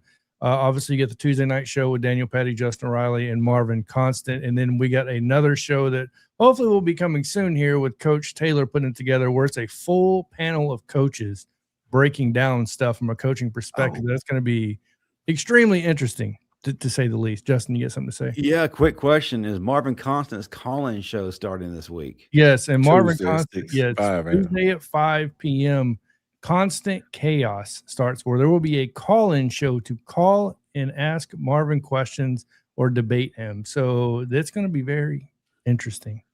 So yeah, and probably not next week, not tomorrow, but the week after that, we're gonna do our first coaches show. There you go. Everything lined up right now. We're gonna do a coaches show, and we're gonna do a recruiting breakdown, different hot topics, or transfer portal since it's there, or Alabama recruit, or high school recruits, and then we may do one week out of the month, we may do a call-in show, ask the coaches. So guys, you can call in, ask the coaches whatever you want to ask them. I'll be the guy hosting the show, so I'm not going to do a whole lot of communicating, but I'll just ask a whole lot of questions. There you go. And another thing, if you have a recruit, you're in here, you watch, if you have a kid who's unrated, unseen, hit us up at the Bama Standard Network and let us get his videos out so we can draw some attention to your kids, right? Mm-hmm. All we want to do is shine the light on your kids. Not for us. It's for the kids. If the kid's underrated, unknown, send us our videos. We'll break the video down and we'll give you our honest opinion, right? We'll send it back to you in an email. Whether this guy's a D1, D2, D3, FCS, or junior college type of kid. Or even if he's a NAIA type of kid, we're going to give you our honest opinion. And we'll always rank your kid one level higher than they actually are. Can't go higher than D1, right? We're gonna tell you that if he's a Division II kid, we'll say he's a Division I type of kid, just so we can draw eyes to the Division II, so the Division II school can actually take a look at him. Because you're a low-rated Division I school, they'll look at you like, oh, we get the opportunity to go get you. So that's how we're gonna do it. We're gonna try to bring awareness to these kids. We got a whole bunch of folk with the Bama Standard that work with us. So we have opportunity to get more eyes on these kids, man. So y'all hit us up. Put the email in the chat, John. One day when we get an opportunity that we can start drawing in some recruiting video. And so we can start breaking stuff down because Justin is so animated about getting these videos broke down. He want to be a part of this video thing so bad. So anyway, Justin. Hey, that's right, man. Bring them. We're going to find our own. All right, fellas. Well, that's been good. Thanks for everybody in the comment section, everybody on the panel, obviously. And look, we'll see you guys in a couple of days on the Tuesday night show. Hopefully next Sunday, 8 p.m. Central Time, Tuesday, 6 p.m. Central Time. Other than that, everybody have a good day. And as always, fellas, roll down tide.